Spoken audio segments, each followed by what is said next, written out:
Okay, I am now broadcasting live. So, I will come closer so we can hear. This volume is a problem with this camera. Okay. You are Mo. Yes. Oh, wait, I'm supposed to ask. Who are you? I am Mo. And we actually did this interview, only I lost it. Because you know why? I found out I have a mute button that I didn't know I had. So I think that was probably what happened. And that's my puppy Oh, my Austin. puppy on me? So, and we can ask Pablo to elaborate, but Yes. do you want to say what happened to you today? Not today. It happened a couple days ago. Oh, jeez. I'm not sure exactly what day. It's been a rough ride since. Well, my dog and me were at the park, and I had 12 police officers surround the area. They took 2 dogs that weren't mine, and then my dog.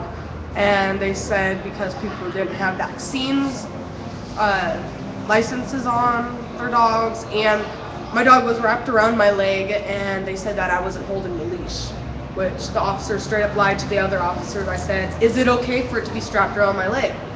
One officer said yes, and then he asked the female officer that said it wasn't strapped on my leg, and she said no, she wasn't holding it. It wasn't in her hand, is what she said. So they took my dog and said they were going to put him on quarantine for 10 days. And I could come back and get him, but it's going to be $15 a day after the 6 days. So I'm going to end up with $60 I'm going to have to pay, and they said they might give him more citations. He had a rabies vaccine certificate or collar on him. He had a license, which is good. The rabies vaccine is good for 3 years, which I've heard proof of, and his temperament shot I have proof of too. You have it. I saw it. Yeah, I saw it. yeah, So I know you have yeah. it. Okay, so And he was wearing them when they showed up. when we were talking earlier, you were talking about how much you need that dog. Yeah, he's a service animal. I've had him for the last year and a half. I've been abused by my ex, and he was abused too by my ex. We both were, and he's the only comfort I've had through it all.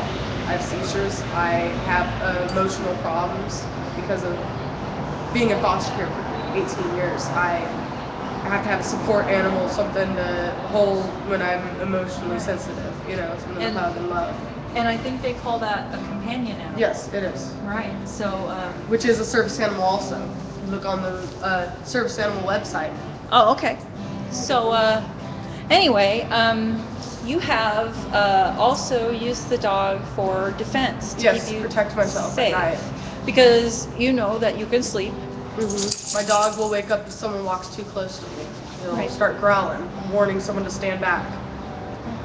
So you mentioned the other thing I wanted to talk to you about, of many things actually, because one of the things is when Mo got here, I realized immediately that some of the skills that she has from being on the street and taking care of herself, she could help other people who are here. And so I asked you, do you think that you could help folks out who are new? We get a lot of people who are brand new homeless here, and young kids, and people who get kicked out by their parents the moment they turn 18 or whatever. And Or kicked out of domestic violence shelters to be put in the situation. Oh, I got kicked out of. I'm homeless now because I got kicked out of a domestic violence shelter because I had contact with my ex-abuser. When I was telling him I was at a different McDonald's when I saw him drive by, I wanted to take the heat off of that area so I can get to a safe place. And I woke up to get in a no camping ticket in Vancouver, Washington, to see my ex in the car, waking up scared. It scared me to death. And then I came down here instantly right after.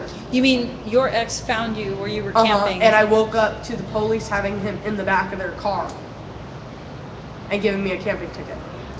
Wow. Why was he in the back of their car? Obviously, he had a warrant because of the cyber stalking and telephone harassment. Okay. So they found him, and he had been lurking around. Yes. And they actually told me I would get kicked out of my shelter if I did not give them proof that he was harassing me, because that's putting everyone else's life in jeopardy, and obviously they're pretty sure he knew where I was at. It's not really like they had it hidden. Right. Okay. So they don't hide, and then he finds you, and then they blame you for endangering other people. Yep. And they kicked me out. All right. So now They moved my out date. early. They didn't kick me out, they moved my out date early. So it's the same thing. Right. Yeah. It's So I like- can actually go back to a DV It's shelter like saying in we didn't kick you Vancouver out of bed, we if put it your ever bread on happens springs. again. It won't. Yeah, that's amazing. Yeah. Okay, so you've been in the foster care system. How long were you in? From 3 months old till the day after I was 18, on and off. We went back to my mom. Like they let me move back to with her like 2 or 3 times, but she went back on that. And my Sorry. sisters were molested and stuff. Users went to jail, and that's the last time. And I told the school counselor, so to save her life. I mean, she promised not have me not tell anyone, but I made sure they didn't make. She believes I didn't tell anyone. She believes she was the one that opened up, which Good for them. You To know, they respect did that. they did it properly. Oh, come here, baby. Come on. This is my Austin that Mo's got. Babies. So okay, so I you told me some horror stories, and I gotta stand up a little. so did Oh, this. here we go. That's cool. There we go. So did another gal who stays here, who'd been in for a few years, not that long. But can you tell us now? Foster kids end up out here. Yes, because usually they were even saying on the news that with all the difficulty with expenses and everything, every kid's moving back to their parents' house. Well, most foster kids that aged out of the system don't have a family after that. The state of Oregon is their parent. Was their legal guardian, and now there's no one after that. There's independent living groups that teach you how to cook rarely. It's not really welcoming in most of those places. Right. So now, if I understand correctly, if you're in the foster care system, you're at risk of becoming an adult without having some of the skills of taking care of Yes. yourself. So why is Skills that? to cook. Because they don't prepare you for adulthood. They believe that maybe you're going to get adopted out, so they don't teach you the skills you need. I don't understand it either. When I was 17, they put me in a transitional age youth program where they taught me how to get resources in the community, food boxes, and my ID, my apartment, getting to school. But they never taught us how to cook. They didn't teach us budgeting. They didn't teach us any of that. Right. Yeah. So, and How to survive on food stamps and still be able to eat all month long. right, that's true. That's true. That no one, I really think, really even knows. They don't give $200 for one person homeless for food stamps isn't enough.